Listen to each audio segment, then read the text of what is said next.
Buenos días. Muchas gracias por acompañarme esta mañana. Mi nombre es Alfonso Burgón, soy el director del clúster de la industria de defensa y mi intención es darles una pequeña explicación de cuál es el origen de este proyecto y qué es lo que estamos haciendo en estos momentos. Si quieres sentarte aquí, bien, como quieras, perfecto. Pero no vas a poder ver el vídeo, mejor siéntate ahí para que veas el vídeo inicial. Les voy a poner un pequeño vídeo para que vean un poco cuál es nuestro espíritu y cuál es el sentido del clúster de la industria de defensa. El 10 de julio, bueno, esto es una anécdota, el 10 de julio del año 1099 murió el Cid y el 10 de julio del 2019 nació el Cid. Sí. Parece intencionado, pero les aseguro que fue una casualidad. Más que nada porque pierdo. Les voy a poner el vídeo. Diadema. Micrófono de diadema, cómo mola. Hola, hola, hola, hola. Como Madonna, bueno, espero que yo querría ganar lo que gana Madonna. Yo contra la Madonna no estoy conformado, No, yo la conozco, no. Está un poco pasada de rosca, Y ya es mayor. De kilómetros. Y de otras cosas. Uno. Ya está, voy para allá.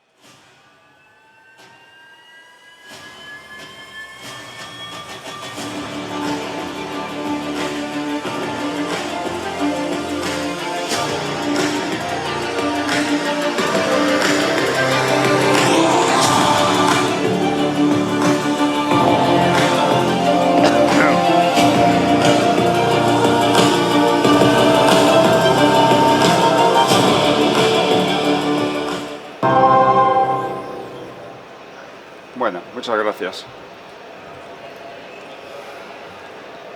Realmente el clúster de la industria de defensa es un proyecto original,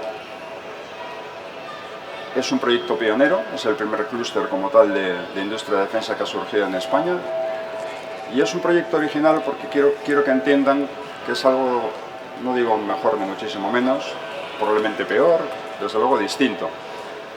Es un proyecto especial. Es un proyecto especial, pues está mal que se lo diga, pero bueno, tienen ustedes que entenderlo. Es un proyecto mío personal, yo no soy empresario, yo no soy tecnólogo, yo soy hijo de militar y soy oficial reservista de la Armada. Y en un momento dado, pues a lo largo de mi vida profesional, pues yo soy autónomo, yo soy periodista, me dedico al mundo de la comunicación, soy licenciado en Historia. Entonces, como ven ustedes, en principio, poco o nada tengo que ver yo con el mundo de la industria de defensa, ¿no? Pero a lo largo de mi trayectoria personal y profesional siempre he estado atento a poner en marcha cualquier tipo de iniciativa que pudiera tener, desde mi punto de vista, algún interés para la defensa. Y en un momento dado y de manera casual pensé que era interesante descubrir que en Cantabria había un panel de empresas del sector de la defensa pues potente y desconocido y con grandes capacidades tecnológicas, y consciente además de que llevaba unos años la Dirección General de Armamento y Material insistiendo mucho en que era una necesidad que España buscar la autonomía estratégica en materia de defensa, pues pensé que podía ser interesante poner en marcha esta iniciativa para agrupar a esos empresarios de Cantabria y darles de alguna manera la oportunidad de establecer sinergias entre ellos o con empresarios de otros puntos. De hecho, tienen que entender que el clúster de la industria de defensa surgió en Santander, surgió en Cantabria porque es donde yo vivo y donde yo trabajo. Y lógicamente yo no me iba a ir a Madrid a ponerlo en marcha, pero ciertamente tendría a lo mejor desde otro punto de vista más sentido que hubiera nacido en Madrid o que tuviera su sede en Madrid. Bueno, a lo mejor algún día lo acabe estando en otro sitio o acabe estando en Madrid. Pero bueno, yo siempre digo, haciendo un chiste malo, que el Banco Santander, que todo el mundo tiene claro que es una multinacional que está presente en todo el mundo, sigue teniendo su sede social en Santander y no pasa nada, con independencia de que su centro de negocio principal esté, su centro de trabajo principal está en Madrid y desde luego está enfocado a todo el mundo, pero aunque surgió en Santander, aunque surgió en Cantabria, lo que sí he tenido claro es que no tenía ningún sentido que se enfocara con un carácter local. Y yo siempre me he tenido que pelear mucho con esa práctica perfectamente entendible que hay de vincular al clúster de la industria de defensa con Cantabria exclusivamente. De hecho, hay una cierta tendencia a llamarlo el clúster de Cantabria, pero realmente, aunque sí es verdad que tiene su sede allí y que la mayor parte de las empresas del clúster están en Cantabria, tenemos presencia en otras comunidades autónomas y la idea es que esa presencia sea cada vez mayor. El clúster surgió con 3 patas fundamentales. La principal es la de las empresas, como es lógico, pero tenemos centros de investigación y conocimiento y tenemos también la presencia de entidades públicas y privadas que nos apoyan y nos respaldan. Desde ese punto de vista ya es un poco distinto a lo que son las asociaciones empresariales puras y duras, ¿no? Y luego, pues es indudable que para que un clúster de industria de defensa tenga algún tipo de utilidad o de recorrido para los empresarios, pues lógicamente hay que desarrollar actividades de interés para los empresarios. Pero el clúster, como les decía, ustedes comprenderán que teniendo en cuenta que yo no soy empresario ni tecnólogo, yo le quise dar otro enfoque un poco diferente. De tal manera que se hace un gran esfuerzo, un importante esfuerzo en acciones de cultura de defensa, que de alguna manera, bueno, al final todo sirve, porque las acciones de cultura de defensa, en mi humilde opinión, son una herramienta fantástica para, en un momento dado, favorecer la relación entre los empresarios y el mundo de las Fuerzas Armadas, ¿no? Pero está hecho con vocación, quiero decir, ¿no? Y tengo que decirles también que para mí es una suerte que la mayor parte de los miembros del clúster de la industria de defensa, además, como se dice en la terminología futbolística, viven los colores. Y algunos incluso pues están en el clúster sin ningún tipo de intencionalidad comercial o empresarial, porque a lo mejor el tipo de cosas que ellos fabrican o que ellos venden, pues o ya las estaban vendiendo y fabricando, con lo cual no les va a aportar gran cosa el incorporarse al clúster, o a lo mejor no tienen ni siquiera intención de venderlas ni fabricarlas nunca, ni hacer nada para defensa, pero ellos sienten orgullo y se sienten satisfechos y les gusta y disfrutan yendo de visita a unas determinadas instalaciones militares o participando en un determinado evento. Entonces, bueno, yo creo que eso es interesante. El clúster nació justo en vísperas de la pandemia. Qué mala suerte, ¿no? El 10 de julio del año 19, como les decía, después de fundar el clúster nos fuimos todos de vacaciones de verano. A la vuelta del verano pues empezamos a intentar poner en marcha el proyecto. Vinieron las Navidades y después de las Navidades el cierre total, ¿no? Como consecuencia de la pandemia. Y eso pues nos causó un quebranto como a todo el mundo, lógicamente. Pero aún así, pues hemos crecido y hemos crecido mucho. Y de esos 25 socios, aquí está Fernando Cocho, que es uno de ellos, de esos 25 socios fundacionales, pues en estos momentos somos 60. Y somos 60 sin haber hecho realmente labor comercial, porque ni siquiera estaba previsto que el clúster yo lo dirigiera. Mi auténtica intención fue crearlo y ponerlo en manos de los empresarios y cedérselo a ellos, que son los que desde mi punto de vista tienen que dirigirlo, y de alguna manera así es, porque hay un presidente empresario y hay un comité ejecutivo que está formado por empresarios, pero ellos me pidieron que yo me quedara en el proyecto y que lo dirigiera, porque, cosa que en ese momento pues también tenía su lógica, porque a fin de cuentas yo era el padre de la criatura, sí, pero además en ese momento pues la única persona que de alguna forma podía seguir ayudando a los empresarios a establecer ese contacto con el mundo de las Fuerzas Armadas, pues era yo. Pero claro, tenemos nuestras fortalezas y tenemos nuestras debilidades. Y una de nuestras debilidades clara es que no hemos sido todavía capaces de dotarnos de una infraestructura administrativa, por así decirlo, razonable. Estoy yo solo dirigiendo el clúster, hago de todo. Y desde luego pues no es una situación ni deseable ni sostenible. Estamos ahora pensando seriamente ya en que, bueno, pues que tenemos que reestructurar tenemos que reestructurarnos en ese sentido, tenemos que tener y formar un equipo, y eso nos permitirá, entre otras cosas, como les decía, el poder hacer una labor de captación que hasta la fecha ni siquiera se ha podido hacer. La verdad es que la gente acude al clúster porque les llama la atención, les sorprende y les interesa, y así es como hemos ido poco a poco creciendo. Bien, hay 16 grupos de trabajo, y hay 16 grupos de trabajo que nuevamente pues hay que reconocer que algunos son potentes y activos. Por ejemplo, el grupo de trabajo de inteligencia económica, donde está Fernando Cocho, pues es un grupo de trabajo muy interesante, es una cosa, bueno, pues diferente y distinta, porque, bueno, la inteligencia económica, pues qué duda cabe que es una herramienta de absoluta utilidad para cualquier empresario, pero mucho más en el ámbito de la defensa. Y tenemos grupos de trabajo muy específicos, porque tenemos empresas tecnológicas de mucho nivel en el mundo de las telecomunicaciones o de la radiofrecuencia, tenemos grupos de trabajo del ámbito aeroespacial y de las comunicaciones, tenemos un grupo de trabajo de ciberdefensa, tenemos grupos de trabajo de construcción naval. Toda esa información la tienen ustedes en la página web. Y tenemos incluso, les parecerá una tontería a lo mejor, pero tenemos un grupo de trabajo que se llama sector primario. Y dirán, ¿y qué tiene que ver el sector primario con el sector secundario, que es la industria, ¿no? Bueno, pues de alguna manera es una demostración de que el ámbito económico en el que se desarrolla, en el que se mueve la defensa, tiene muchísimas vertientes, algunas absolutamente asombrosas e insospechadas, pero yo leí hace un par de años, que el ejército alemán estaba viniendo a España a comprar mulos para su brigada de tropas de montaña.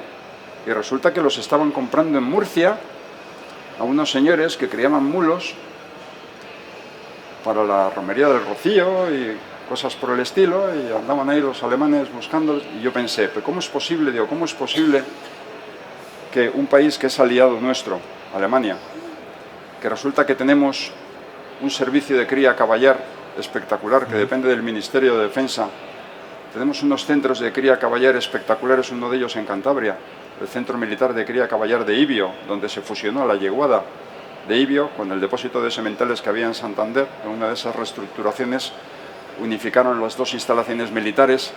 Y ¿cómo es posible que tenemos un conocimiento técnico espectacular en inseminación artificial, en cría caballar? Tenemos un conocimiento espectacular.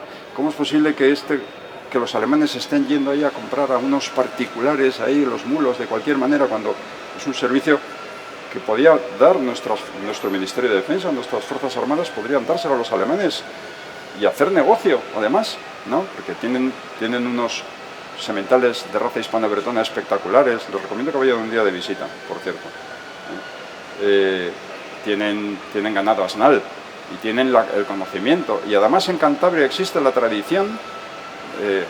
Campo era una comarca donde tradicionalmente se criaban mulos y eran reconocidos a nivel nacional, y todo eso se perdió. Bueno, pues pensé, pues a lo mejor se puede volver otra vez a recuperar esa tradición ¿no? La ganadería de vacuno está retrocediendo, pues a lo mejor es una forma también de ayudar a los ganaderos de campo a través de una iniciativa del clúster de la industria de defensa y volver a recuperar esta actividad ganadera, ¿no? Pensé, ¿no? Bien, bueno, pues fui a hablar con el agregado militar alemán a la embajada y le convencí, bueno, y están pendientes de ir a Santander a conocer las instalaciones del Centro Militar de Cría Caballar.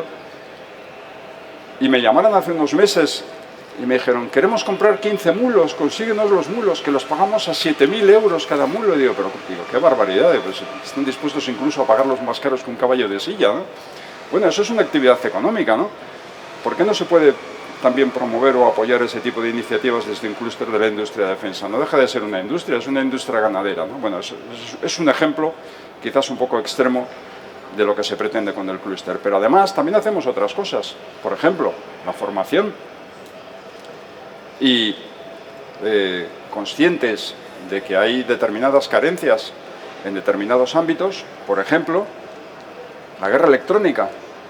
La guerra electrónica, todos estamos viendo ahora mismo que ha jugado un papel fundamental, está jugando un papel fundamental en la guerra de Ucrania.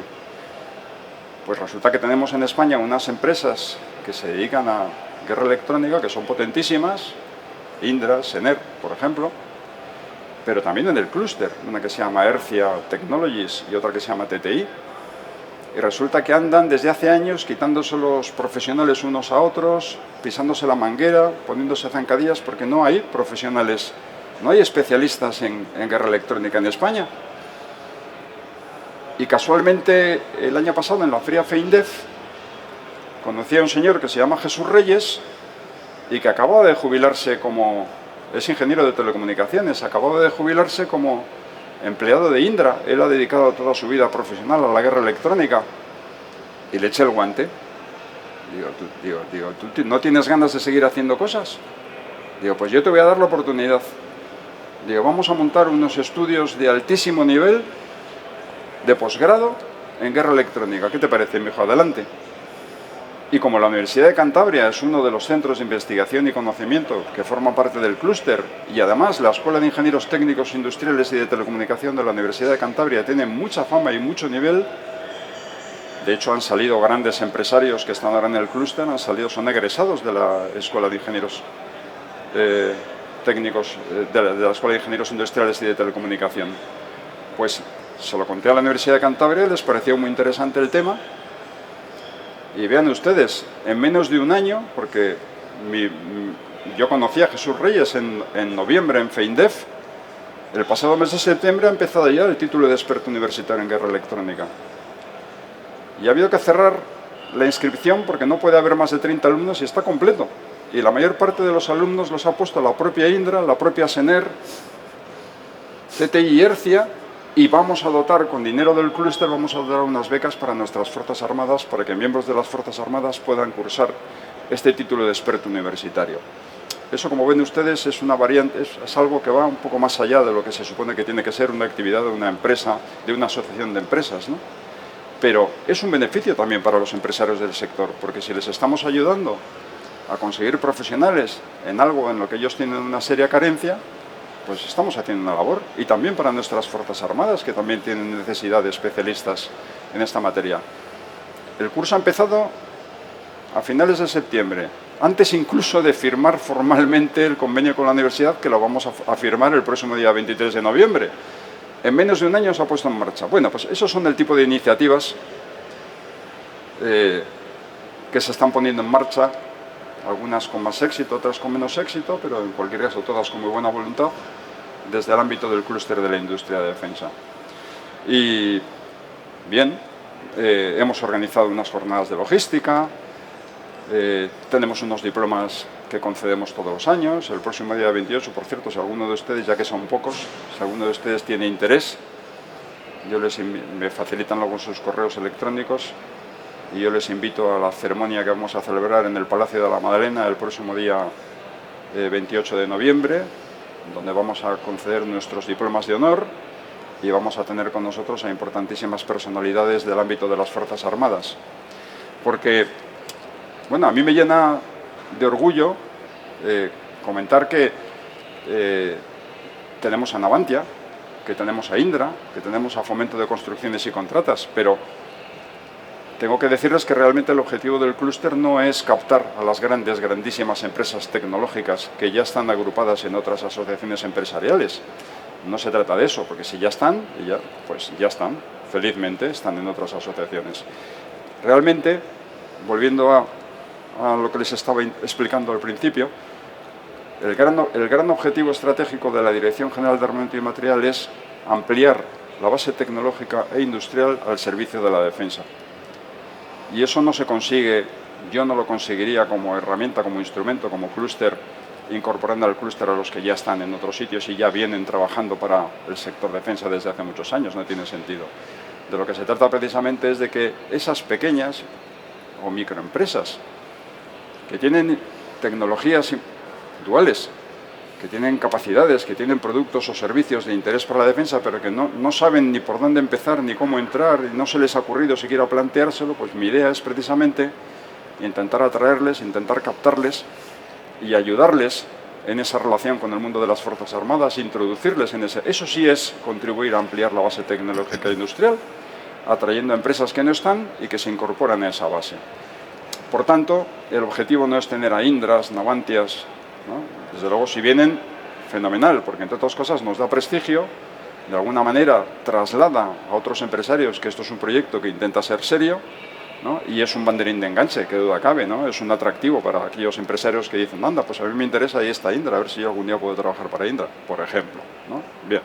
O sea que desde ese punto de vista la verdad es que para nosotros ha sido muy importante, nos ha ayudado, nos está ayudando mucho. Ellos están también beneficiando. Indra, por ejemplo, está encantada con el curso de guerra electrónica. Está encantadísima, ¿no? Bien, pues yo creo que de eso se trataba, ¿no? Pero más allá de eso, pues tenemos también un apartado que es el de las entidades colaboradoras. Y en las entidades colaboradoras, pues tenemos, por ejemplo, el Centro Nacional de Inteligencia. Y eso es una cosa que a mí me llena de orgullo, pues porque es evidente, como ustedes comprenderán, que el Centro Nacional de Inteligencia no vincula alegremente su nombre con cualquier proyecto, ¿no? Luego, si han aceptado de inmediato, tardaron menos de un mes en contestarme, si han aceptado convertirse en entidad colaboradora del clúster de la industria de defensa, es porque, tal y como reconoció la que entonces era secretaria de Estado directora, que nuestros objetivos son convergentes. Y ellos han visto seriedad en el proyecto del clúster de la industria de defensa hasta el punto de considerar que merece la pena apoyarlo, ¿no? Pero también nos apoya el Centro de Inteligencia de las Fuerzas Armadas, no de manera pública, porque, bueno, por discreción, estando ya el CNI, pues entendían que tampoco era necesario insistir. El Mando Conjunto del Ciberespacio es entidad colaboradora del clúster, la Fundación Museo del Ejército. Bueno, el propio Ministerio de alguna forma es entidad colaboradora, porque el clúster ha firmado un convenio con el Ministerio de Defensa para intentar ayudar a los reservistas de especial disponibilidad, aquellos soldados profesionales que al cumplir 45 años tienen que dejar nuestras Fuerzas Armadas y tienen que empezar a abrirse camino en el mercado laboral. Bueno, pues a través de ese convenio que nosotros hemos firmado con el Ministerio de Defensa, intentamos, en la medida de lo posible, si podemos, buscarles un acomodo en las empresas del clúster.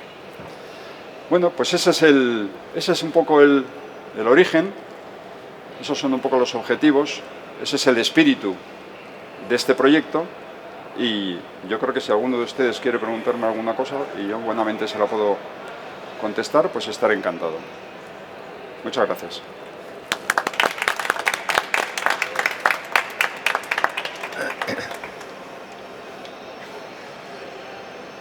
¿Te toca?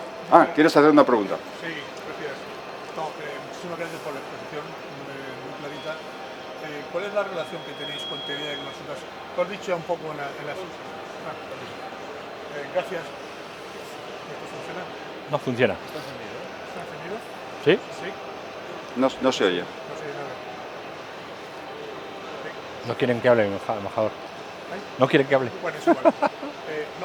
Entiendo entonces que este proyecto tan interesante que habéis lanzado del clúster está llamado a incorporar, sobre todo, como bien has señalado antes, las pequeñas y las microempresas que no están recogidas. Tenemos incluso un autónomo.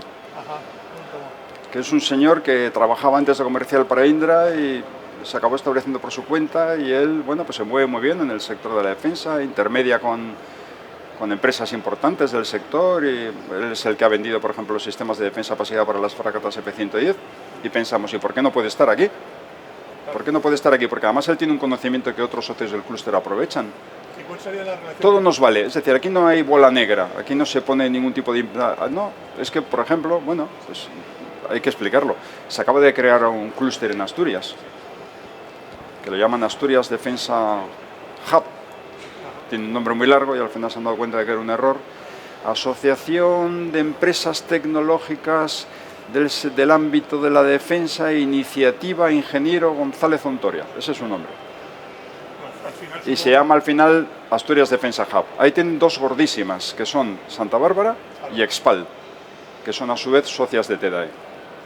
Eso está concebido como un club privado y exclusivo. Son 29 y no quieren ser más y no aceptan a nadie más y no quieren salir de Asturias y quieren centrarse en el ámbito concreto de la industria, del sector de la defensa de Asturias. Es un concepto distinto, es perfectamente válido, yo no digo que no. El nuestro es todo lo contrario, el nuestro desde el primer momento ha huido de que se le identifique exclusivamente con el ámbito territorial de Cantabria, desde mi punto de vista no tiene sentido, y el nuestro no excluye a nadie, o sea, cualquiera que quiera incorporarse al clúster tiene derecho a entrar. Luego él mismo se dará cuenta de si le sirve de algo o no le sirve de nada y evolucionará, pero tengo que reconocerles que pese a todo lo que ha caído con la pandemia y con otros follones de todo tipo que hemos sufrido y padecido, desde que se fundó el clúster ha habido 4 bajas. 5. Algunas por cese de actividad, es cierto, algunas porque de repente se les han cruzado los cables por el tema que sea, pero en cualquier caso es anecdótico.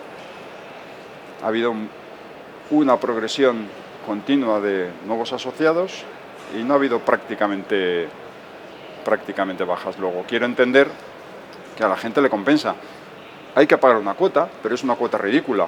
Pero también es verdad que hay clústeres en Cantabria, por ejemplo, que no cobran cuota y tienen muchísimos menos asociados que nosotros. Tenemos ya 60. Bueno, pues no está mal. Porque me puedo imaginar que el futuro puede ser que haya un clúster de clústeres que estará en Madrid, como hemos dicho al principio. Puede ser. Porque habrá un clúster en Cantabria, otro en Asturias, seguramente habrá otro en Vitoria. Imagino Bueno, que es que Cataluña hará el suyo. Claro, y al sí. final podríamos converger todos en un clúster de clústeres en Sí. Madrid. No sé cómo vería ese. Y la segunda pregunta es, ¿qué vinculación tenéis con el mundo académico, con los think tanks y las universidades? No solamente con la industria, Correcto. propiamente dicho. Bueno, a mí me sorprendió, cuando yo puse en marcha este proyecto, me sorprendió que en la Dirección General de Armamento y Material me dijeron, enhorabuena, vais a ser los primeros. Y dije, no me lo puedo creer. Digo, ¿de verdad? Digo, no hay ningún clúster de industria de defensa en España. Digo, resulta que se me ocurre a mí el primero, no puede ser. Me dijeron, bueno, hicimos un intento en Andalucía, promovido por el propio Ministerio de Defensa, porque en Andalucía hay una industria, sobre todo el sector aeroespacial, muy potente, y entonces se les ocurrió intentar poner en marcha el primer clúster de industria de defensa centrado en el ámbito aeroespacial en Andalucía. Pero bueno, esto lo digo yo porque evidentemente ellos no lo pueden decir. Encontraron dificultades de tipo político con la Junta de Andalucía, no les parecía una cosa apetecible, y finalmente ese clúster nació, es el actual clúster aeroespacial de Andalucía, pero tiene un ámbito de trabajo exclusivamente civil, con lo cual lo que fue una idea inicialmente concebida y promovida desde el Ministerio de Defensa acabó derivando en esta agrupación de empresas muy potente, exclusivamente del sector aeroespacial y exclusivamente civil. Y el siguiente intento fue el de la creación del clúster de la industria de defensa. Y tengo que reconocerles que de alguna forma, pues yo creo que estamos siendo ejemplo, porque hace ya yo creo que un par de años, quizás un poquito menos, de repente leí una noticia en el periódico que decía que el alcalde de Ferrol había solicitado una reunión con el presidente de la Junta de Galicia y el único tema del orden del día que llevaba debajo del brazo en la carpeta, esto lo leí yo en la prensa, creación del clúster de la industria de defensa de Galicia. Hasta el nombre era el mismo. Dije, anda. Y yo pensé, bueno, esto yo creo que no tiene mucho sentido, ¿no? Porque si empezamos aquí a regionalizar los clústeres de defensa en una cosa tan absolutamente global como es la defensa, que de repente pretendamos crear un clúster en cada comunidad autónoma, desde mi punto de vista no es operativo. Yo creo que no tiene mucho sentido. Y mi intención fue pues ponerme a su disposición y coordinar esta iniciativa que estaba pretendiendo nacer en Galicia y ofrecerles la posibilidad de que de alguna forma, incluso aunque tuviera que tener al final una forma jurídica propia, porque a lo mejor les interesa para poder acogerse a las ayudas regionales, pero que lo lógico sería que trabajáramos de una manera coordinada, bajo una misma imagen de marca y que pusiéramos en común nuestras capacidades. Pero bueno, pues no he conseguido todavía avanzar en ese sentido y además yo creo que es un proyecto que está muy parado. Pero luego ha surgido el clúster asturiano, que sí ya está en marcha. Eso sí que desde el primer momento tuvieron claro que tenían que coordinarse con nosotros y en ello estamos. De hecho, la semana que viene ellos van a hacer una primera jornada con demostradores y nos han invitado y vamos a estar allí y nosotros les estamos ya invitando a todo lo que nosotros hacemos. Yo creo que ese es el camino. Y luego me sorprendió también, bueno, son anécdotas. Me enteré un día de que hay un senador socialista, él es de Calatayud, pero es senador socialista por Zaragoza, que además no es cualquier senador socialista, es el portavoz de la Comisión de Defensa del Senado. Y este señor, me enteré de que estaba interpelando a su propia ministra de su propio partido, preguntándole en qué consistía y qué fruto estaba dando el convenio de colaboración que tenía firmado el Ministerio con el clúster de la industria de defensa. Y dije, oh, caray, digo, qué raro, y le está haciendo la pregunta parlamentaria para que la ministra lo conteste en la sede del propio Senado. Y dije, oh, caray. Y luego me he enterado de que este señor, con el que ya estoy en negociaciones, pero todavía no hemos sido capaces de quedar y vernos, tiene idea, esto no me lo ha contado él todavía directamente, pero yo creo que él está acariciando la idea de intentar crear un clúster de industria de defensa de Aragón. Bueno, yo creo que en el fondo pues está bien, porque todo lo que sea sumar está bien. En lo que a lo mejor no estoy yo muy de acuerdo es en esa atomización, que yo creo que no es buena. Desde otro punto de vista, la segunda pregunta. Mi idea es profundizar, por supuesto, en la medida de lo posible, en el vínculo, en la relación con el mundo académico. A mí me parece que es fundamental, yo eso lo tuve clarísimo desde el principio. Nosotros tenemos en el clúster de la industria de defensa a la Universidad de Cantabria, que no fue fácil que se incorporara, porque ya saben ustedes que estas cosas de las armas y de las municiones y de la guerra y la muerte y la destrucción, que lo mezclan todo, ¿no? Parece como que no es una cosa, en determinados ámbitos genera un cierto rechazo. Yo creo que son unos complejos absurdos que ya va siendo hora de superar, teniendo en cuenta además que el mundo de la industria de defensa, como ustedes saben y yo también les he explicado, es absolutamente amplio y que hay tecnología de uso dual y que hay aplicaciones que nacen como herramientas al servicio exclusivamente de la defensa y que luego resulta que tienen una aplicación y una utilidad civil increíble, como es el GPS, sin ir más lejos, ¿no?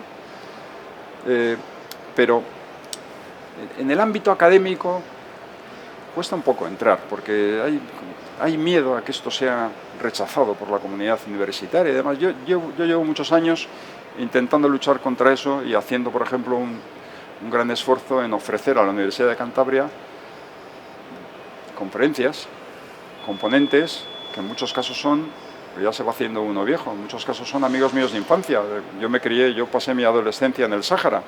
Yo viví en el Sáhara los 4 últimos años del territorio. Mi padre era el jefe de Estado Mayor y mi padre es el que tuvo que organizar la operación Golondrina de evacuación del Sáhara. Y algunos de los que eran mis compañeros de pandilla no es que estén ya en el generalato o en el almirantazgo, es que ya se están marchando a casa. Yo tengo 63, pues ya se están marchando todos a casa, ya por edad, ¿no? Entonces, bueno, pues yo todo eso siempre lo he intentado aprovechar. Yo he organizado conferencias, he organizado charlas, he organizado cosas en la Universidad de Cantabria, porque a mí me parece que es fundamental que se vea uniformados paseando con naturalidad por los pasillos de las facultades. ¿Por qué no? Además yo insisto mucho, no vengáis de paisano, no, venir de uniforme. ¿Por qué no? ¿No? ¿Qué tiene de malo? Y entonces, bueno, pues cuesta un poco todavía entrar en ese ámbito de lo académico, pero bueno, la prueba es que la Universidad de Cantabria se incorpora al clúster. Luego tenemos 2 centros de investigación que son mixtos del Consejo Superior de Investigaciones Científicas y la Universidad de Cantabria, uno que se llama Instituto de Biomedicina y Biotecnología, y otro que también es mixto del Consejo Superior de Investigaciones Científicas y la Universidad de Oviedo, que es un centro de investigación en nanomateriales y nanotecnología, que están haciendo unas cosas asombrosas. Por ejemplo, están investigando en unos materiales cerámicos que tienen unas capacidades, por ejemplo, para blindaje de vehículos militares increíbles, o en unos materiales que tienen unas capacidades también de blindaje asombrosas que superan a la de cualquier vidrio de seguridad, porque son otro tipo de materiales, pero que son translúcidos y que, por ejemplo, para los vehículos blindados, para las ventanas o los parabrisas de los vehículos blindados, pues son fantásticos porque son translúcidos, pero muchísimo más resistentes. Bueno, pues eso está en Asturias. Este centro de investigación no está en el clúster asturiano, estaba ya en el nuestro antes. Tenemos un centro tecnológico de componentes, también, de Cantabria, que está en el clúster. Bueno, pues es indudable que es fundamental. Es fundamental y en la medida de lo posible, pues este interés por buscar también o por poner en marcha iniciativas formativas, busca también estrechar la relación entre la empresa, el mundo de la defensa y los centros de conocimiento, ¿no? Esto es, de alguna manera, el espíritu que subyace en la puesta en marcha de los estudios de guerra electrónica. ¿Alguna otra pregunta? ¿O nos vamos ya a tomar un café? Yo tengo que ir a una sala ya. Voy a dar una mesa. Venga, ya te lo ¿vale? Muchísimas gracias. Gracias. Creo que ahora me toca a mí, Alfonso. Sí, me toca a mí. ¡Ay! ¿Qué voy a contar yo? Gracias, Alfonso. Bueno, después de esta excelente, como no puede ser de otra manera, presentación de, por encima de todo, mi gran amigo Alfonso, pero también el que me incitó con gran criterio, no porque me incitara a mí, sino porque el criterio era bueno, a participar en el clúster, pues, bueno, el clúster, como le gusta decir a él, pues bueno, yo les voy a hablar de inteligencia económica, ¿vale? A este pequeño pero adorable y nutrido grupo de personas reducido. Sí, mira, lo tengo aquí, qué guay. Vamos a ver si soy capaz de hacerlo, que a pesar de ser un poco tecnólogo, pues yo tampoco tengo mucha capacidad. Si los miembros de la tecnología me ayudan y me dicen qué estoy haciendo mal, pues entonces a lo mejor lo consigo. ¿Qué estoy haciendo mal? Seguramente todo en mi vida. Ahora. ¿No? Tampoco. ¿Se ve bien, no? No, no se ve bien. Pantalla completa. ¿Ves que este programa no lo conozco? Oh, gracias. Bueno, antes de comenzar voy a ser, como no corresponde a otra cosa, ser políticamente incorrecto.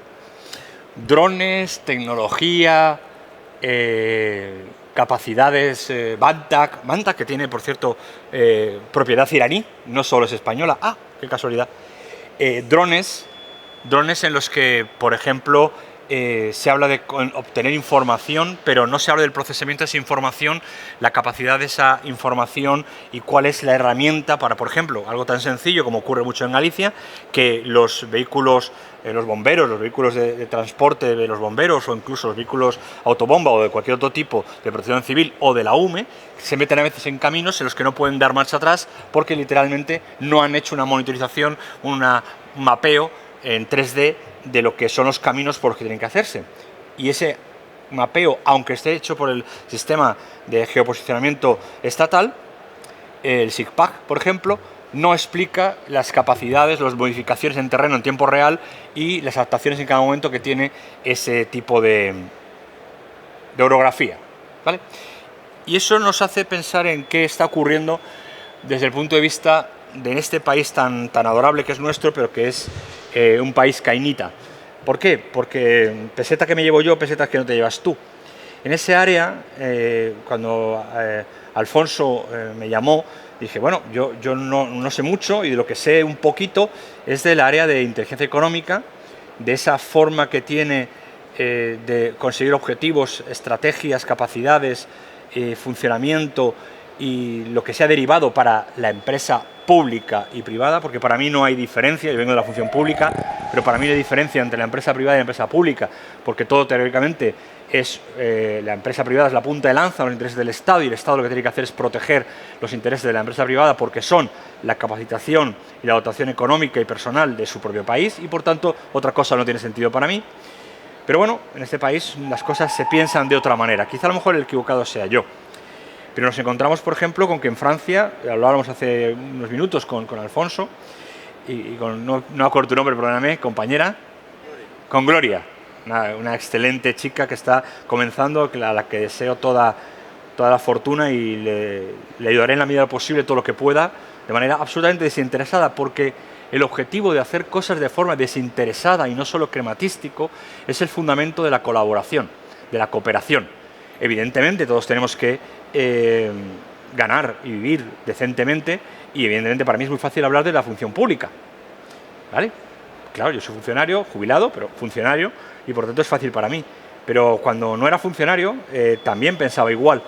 Yo también tengo familia militar y siempre me educaron a mí en devolver a la sociedad el doble de lo que te dio, porque es la única forma de hacer, lo diré de manera educada para que nadie me tache de nada que no soy, o que sí soy, no lo sé, para hacer Estado.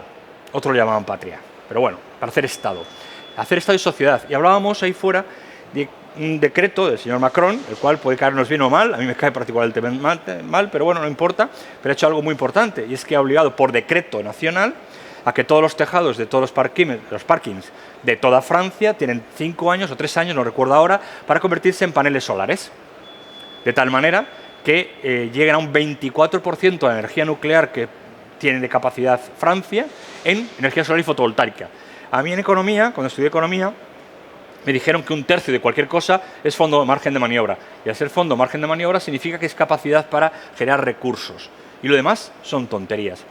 Hablando, y ya luego vendrá el embajador, hay datos tan extraños como, por ejemplo, que el Instituto Cervantes tenga la doble bicefalia entre Ministerio de Cultura, Educación y Cultura, y Ministerio de Asuntos Exteriores. Y contaba el entonces director del Instituto Cervantes de París, Félix Azúe Comella, ya jubilado, catedrático de Estética de la Universidad de Barcelona, nombrado por Carmen Albor, decía en artículos publicados en prensa que eso era una estupidez, porque se dio el caso, por ejemplo, de que la sede, en la Rue Babilón, fue la sede en el exilio del PNV, donde había 150 cajas de documentación del PNV en el exilio, que como no se puso de acuerdo el Ministerio de Cultura y Asuntos Exteriores, fueron incineradas.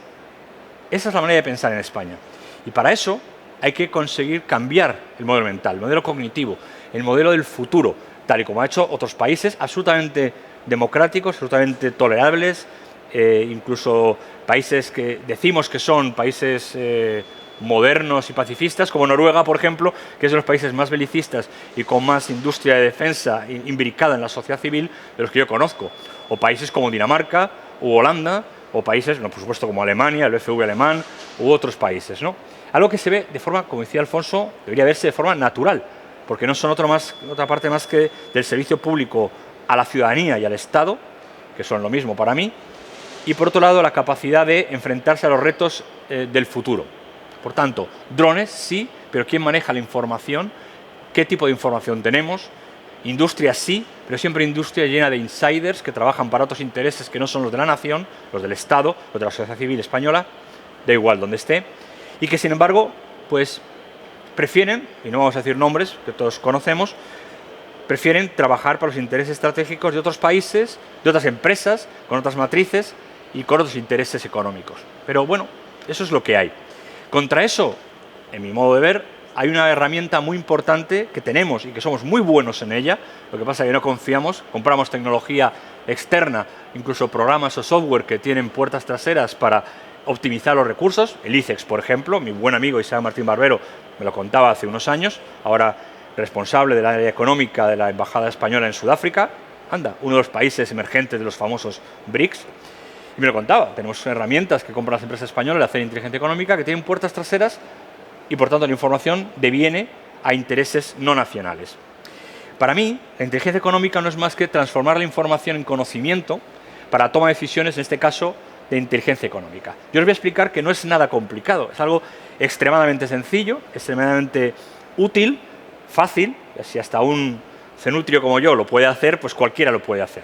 Y además luego les contaré 3 ejemplos, si me da tiempo, y me dará, 3 ejemplos que ya son antiguos, muy antiguos, en los que han sido absolutamente exitosos de la aplicación de herramientas de gestión de conocimiento, gestión por competencias e inteligencia económica. Hablo del año 2001, 1999, 2000, 2001, ya han llovido mucho, y que fueron aparcados en los cajones por intereses políticos.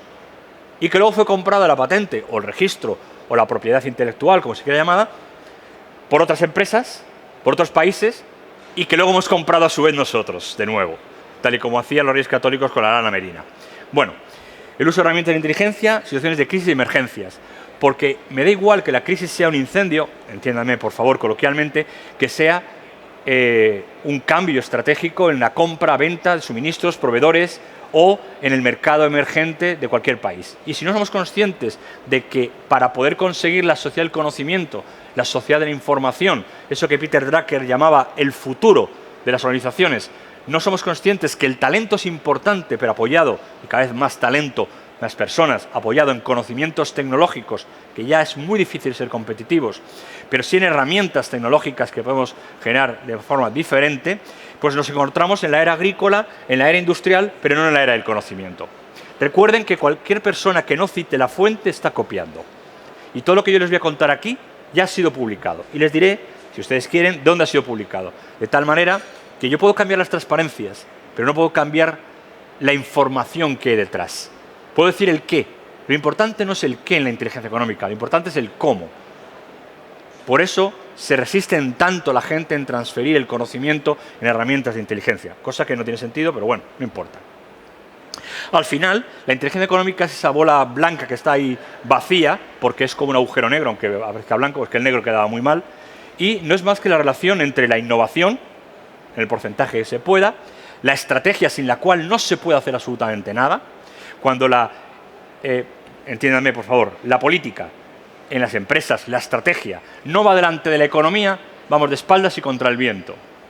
Cuando la economía se subordina a la política, tenemos crecimiento. Véase la Alemania de la entreguerra, la Alemania de la posguerra. Véase el ejemplo de Japón tras la Segunda Guerra Mundial, con el concepto de herramientas de inteligencia aplicadas al mundo de la empresa, Kaizen, 5S, TPM, MRP1, RP2, RP1, RP2, todos son herramientas de inteligencia económica, inteligencia militar japonesa que transformaron en herramientas de innovación empresarial.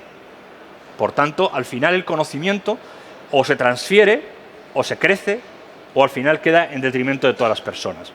Y, por supuesto, en el entorno. Esa inteligencia económica, esa inteligencia de herramientas tiene que referirse a un entorno, el cual, evidentemente, están las piezas del puzzlecillo, son las empresas.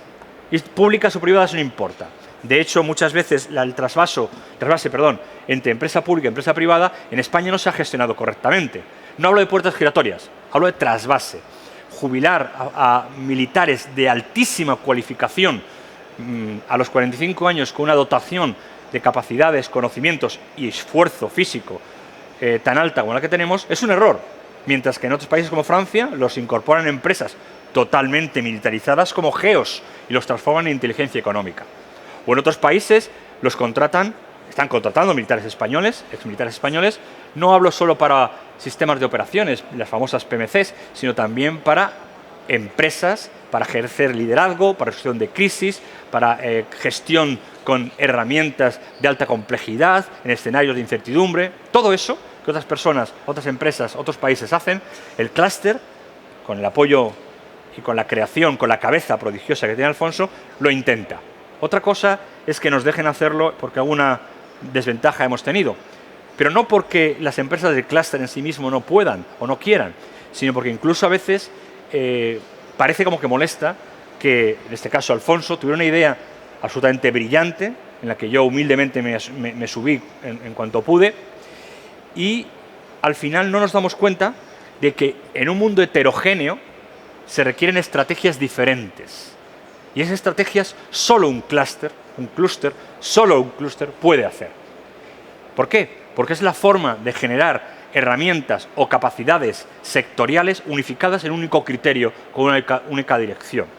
Es cierto que el mundo es heterogéneo, la empresa es heterogénea, pero al final, como decía Alfonso, en el caso del sistema agropecuario, nos damos cuenta de, por ejemplo, de una empresa en Asturias, en este caso, de leche, que está tirando la leche, y de pronto han llegado a una empresa de matriz aparentemente europea, pero que resulta que no es europea, que está comprando toneladas y toneladas de leche a un precio un poquito por encima de lo que venden los fabricantes para conseguir, a precio muy bajo, las capacidades reactivas de la proteína de la leche para no sé qué patente, no me llega el conocimiento tanto.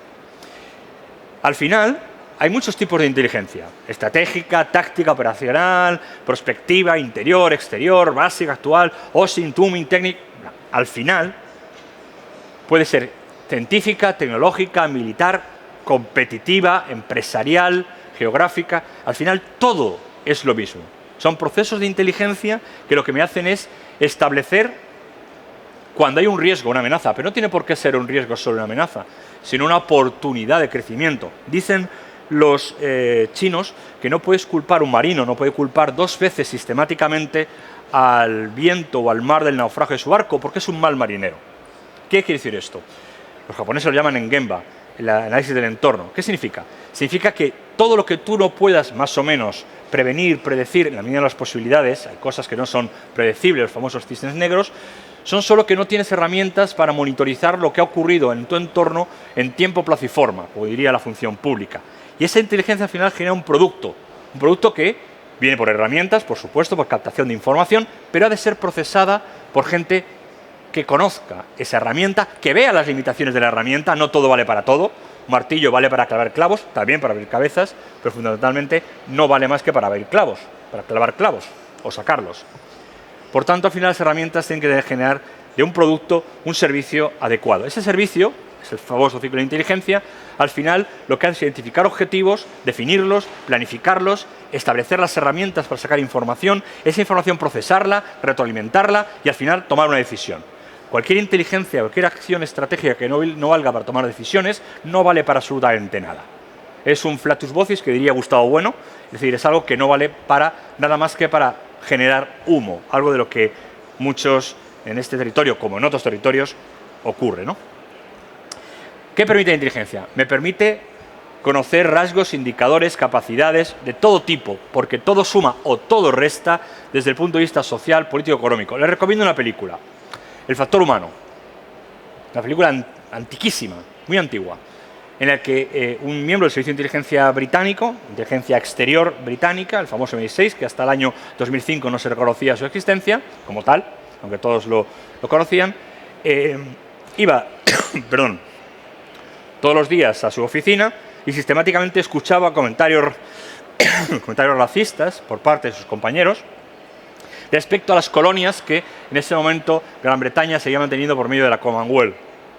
Llega un momento que un día ese analista de inteligencia especializado en geopolítica económica desaparece de la oficina con toda la información del sistema económico. ¿Vale? Dice, ¿qué ha pasado? ¿Qué ha pasado? ¿Qué ha pasado?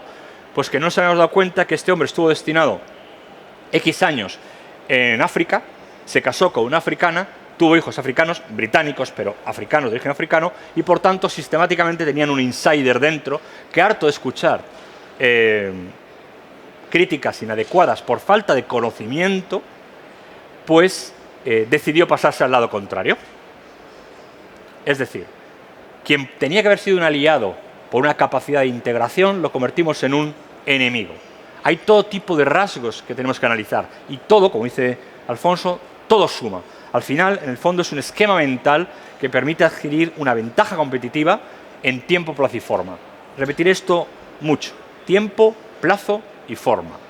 Al final, debemos preguntarnos qué ven ellos y qué somos nosotros. ¿Qué queremos encontrar? ¿Qué queremos mostrar? ¿Qué queremos que la gente sepa y qué queremos nosotros saber de los contrarios? Por eso, los franceses tienen nada más y nada menos que una escuela de guerra económica, en la que se forma la alta élite, no solo militar, sino pues, fundamentalmente civil, las grandes écoles, para defender los intereses del Estado. Cierto es que el Estado francés es de otro tipo, pero bueno, para entendernos.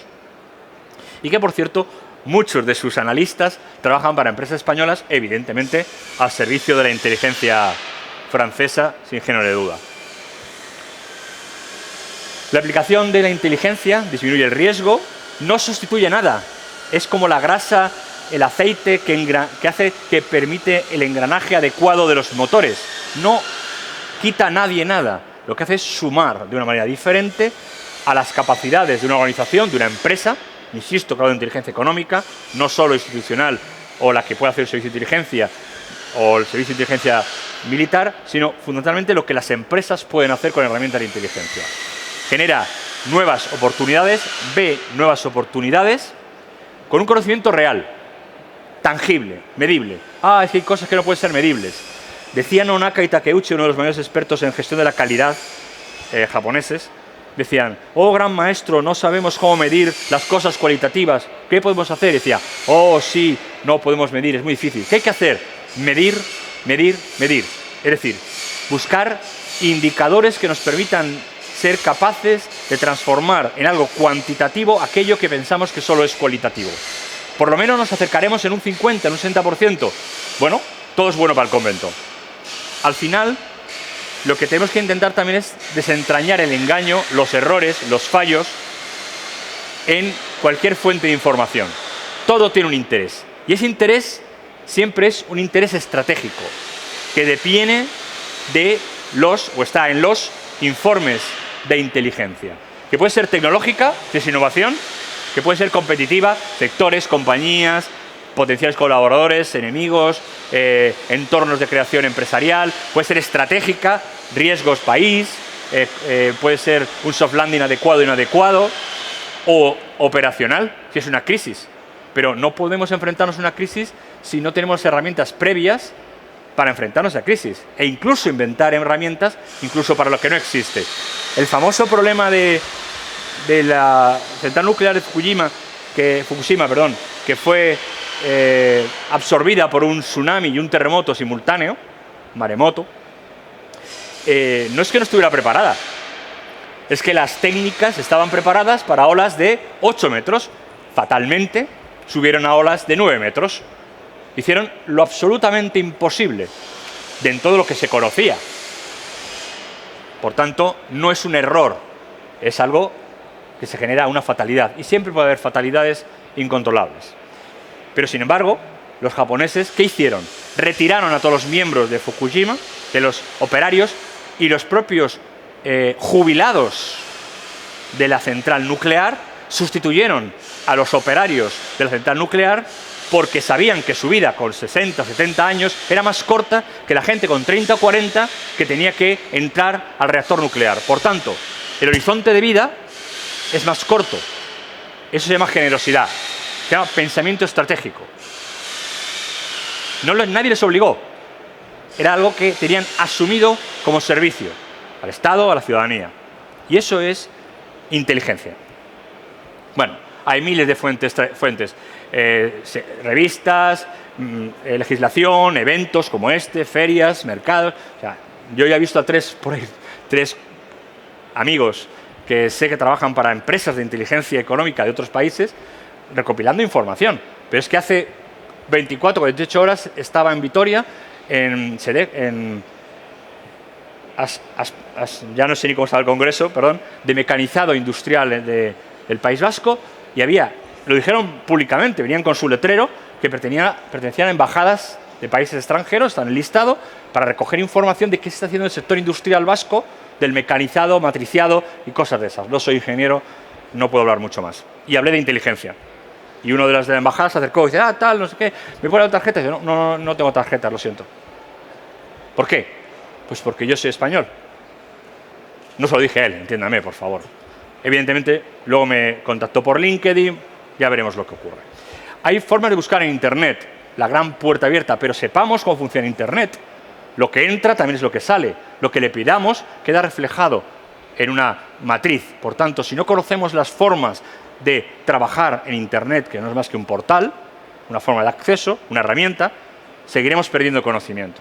Y seguirán sabiendo lo que queremos, o por lo menos sabrán lo que no queremos. Y por tanto, por reducción al absurdo o por dialéctica negativa, lo que no me preguntas es lo que te interesa.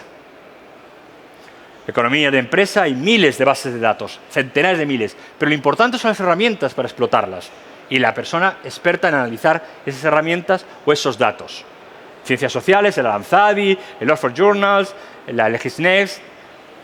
Hay una base de datos que es hecha por un español, por cierto, y avalada por inteligencia española, que se llama Eurlex, que es un sitio donde está absolutamente todo lo que queramos saber sobre la Unión Europea. Eso sí, en 14 idiomas, y es un auténtico mundo infinito en el que es muy complicado bucear. Hay herramientas específicas para Eurlex, por ejemplo, para extraer la información en tiempo, para conseguir en plazo una competitividad y ejecutarla de una forma específica. Hay muchos sitios, patentes, muchas formas. Hay muchas herramientas, el Cirrus, el Teseo, el Eagle, y muchas formas de gestionar esas herramientas. No voy a pararme aquí. Esto, por supuesto, quedará para la organización el conocimiento solo crece cuando se comparte, por tanto, todo esto queda a disposición de quien lo quiera, ¿vale? Y miles de herramientas, miles. Y hay miles de metodologías, pero cada metodología tiene unas capacidades y vale para una cosa. Lo mismo un análisis de entorno como es el análisis PES de riesgos, que una herramienta de Spina-Ishikawa de causa-efecto, de variables que inciden en un objetivo determinado, un resultado objetivo en virtud de unas causas que se pueden medir, lo veremos ahora. Hay miles de herramientas y cada herramienta vale para una cosa. Otra cosa es cómo las integramos, esas herramientas, ¿vale? Hay métodos de escenarios muy a la francesa, metodología de redes complejas, inteligencia artificial. Pero la inteligencia artificial no es otra cosa nada más que la evolución de la lógica trivalente de la época de Wittgenstein y del señor Turing, que lo que hace es conseguir procesamientos de información por medio lógico, que se llama la lógica trivalente, ¿vale? Que es reducible nada más que a la transitividad matemática. A igual a B, B igual a C, A igual a C, donde el B es la capacidad de procesamiento de la información. Matemática pura, lógica pura. Yo vengo de filosofía. Mi especialidad es en inteligencia artificial o simulación de pensamiento en autómatas programables. Y eso que tengo 53 años. Por tanto, sí hay conocimiento. Pero no lo explotamos. Que tiene que ver un doctorando de filosofía, estudiando inteligencia artificial y hasta tercero en matemáticas porque no me dio el cerebro para más. Pues porque la inteligencia artificial, ahora llamada inteligencia artificial, antes llamada lógica, es muy útil para los sistemas heurísticos de medicina o de riesgos. Y eso lo tienen muy claro los franceses, los alemanes, los marroquíes. Tienen clarísimo, hasta el punto que empresas españolas trabajan sacando satélites marroquíes con tecnología española. Qué curioso. Nosotros no tenemos satélites, los alquilamos. Eso es el diagrama causa-efecto. No hace falta contratar a un consultor. Cojan un folio y pongan en internet diagrama causa-efecto de Pez y Ishikawa. Y tienen cómo funciona. Y tienen las formas de cómo conseguir de un objetivo, de un problema, a un objetivo que quiero conseguir, qué pasos tengo que dar. No contraten consultoría, ahí lo tienen, internet. El campo de fuerzas. Internet, manuales perfectos, vídeos perfectos, no necesitan una consultoría. Pero, ¿cómo creo el futuro? ¿Cómo soy capaz de hacer prospectiva? Sembrar ahora, sembrar, regar, tapar y volver por primavera a ver qué brota. ¿Cómo hago inteligencia? Pues integrando los medios, teniendo una estrategia, generando objetivos, hacer un conocimiento estructurado, hacer un análisis de procesos críticos, tener visión, unos valores que a veces se pierden y tener acciones deliberadas, intencionales, saber a dónde quiero llegar. Me da igual las barreras que existan. Pueden ser públicas, pueden ser de intencionalidad, intereses particulares, puede ser alineamiento organizativo versus alienación. No conozco otro país, no conozco muchos, pero conozco algunos. Quizá el embajador conozca mucho más que yo, pero he estado en algunos en el que no comprendo cómo hay ese sentimiento cerval de odio de la sociedad civil no funcionarial hacia los funcionarios y viceversa. No lo entiendo. Cuando yo me hice funcionario, que me iría mucho mejor en la empresa privada, me hice funcionario para servir al Estado y a la ciudadanía. No tenía otro objetivo. Claro, era joven y quizá un poco estúpido. Y por tanto, la información correcta, que es la interpretación correcta de los mensajes que obtenemos. Por tanto, al final, para superar los problemas de inteligencia, hacer inteligencia, y en el clúster, no solo en las empresas del área del grupo 5, que al que yo pertenezco, hacen inteligencia económica, sino los demás grupos, al final lo que hacen es resolver problemas. Y los problemas siempre están en el mismo sitio. Comunicación, de la crisis, problemas de identidad, qué soy, qué quiero, cuándo quiero, cómo lo quiero, qué estoy dispuesto a conseguir. Procedimientos, procedimentar cualquier acción, es importantísimo en inteligencia, y generar seguridad, pero no seguridad física, sino seguridad de todo tipo. Y eso es hacer inteligencia. El embudo de conocimiento, Peter Senge, para que lo busquen en internet, de conseguir conocimiento, información, no tiene mucho valor. Al final, vuelvo a repetir, vigilancia tecnológica, inteligencia competitiva, inteligencia estratégica o operacional, si son planes de seguridad en acción. Lo mismo, siempre es lo mismo. Cómo se hace un informe, sistemas de seguridad, voy más rápido porque quiero ir a lo que quiero que vean ustedes, y una mera matriz. Valoración de seguridad, inteligencia. ¿Qué soy? Un folio. No, vamos a llamar a Pricewaterhouse, que nos cobra 200.000 euros para hacer un sombrero, una dinámica de los sombreros de evolución de Eduardo de Bono. Perdón.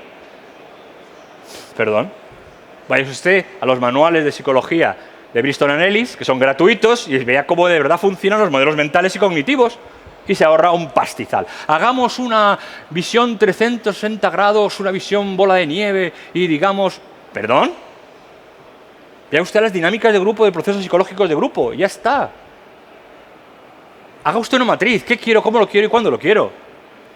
Establezca cuál es la estrategia, de unidad de inteligencia en este caso, qué son las actuaciones elementales, qué son los requerimientos, qué necesito, cómo lo necesito, qué cuesta. Y a partir de ahí, veamos las sinergias posibles. Sumar, no restar. Al final, hay que gestionar la planificación de la obtención de inteligencia, es decir, inteligencia aplicada. No importa cómo lo hagamos. Lo que importa es analizar quién lo facilita y quién lo obstaculiza. Y a partir de ahí, ya sea político, ya sea los stakeholders, la cultura organizativa, a partir de ahí, ya sea la legislación se cambia, pero a las personas cuesta más. Al final, no es más que gestión del conocimiento. Ahora se llama inteligencia, sí, pero antes, cuando no estaba muy mal visto hablar de inteligencia, llamamos gestión del conocimiento. ¿Vale? Pero es lo mismo, o muy parecido. Vale. Entorno, tecnología, redes, espacios de interrelación.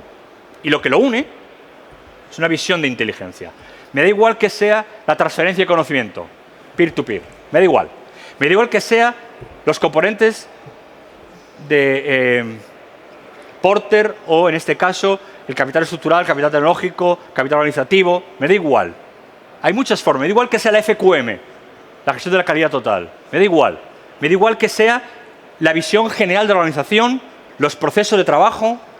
Solo tengo que detectar qué herramienta, qué metodología, qué objetivo tengo. Y para eso, al final, solo tengo que dirigirme qué es la dirección, quiénes son los que mandan, quién son los que componen el equipo, el miembro, qué saben hacer, formación, qué tarea tienen que hacer y qué recursos tengo. Complicadísimo. 300.000 horas de consultoría. Complicadísimo. Sentarse y pensar. Sobre la integración de los miembros en la compañía, tiempo, lo veremos ahora, tiempo, capacitación, resiliencia, formación formal, formación informal, objetivos personales, alineación, entornos. ¿Por qué hasta ahora los clústeres del País Vasco de industrias del mecanizado funcionaban tan bien? Porque se reunían en un objetivo común, que nada saliera del País Vasco. ¿Qué les ocurre ahora? Que la gente no se quiere quedar ahí.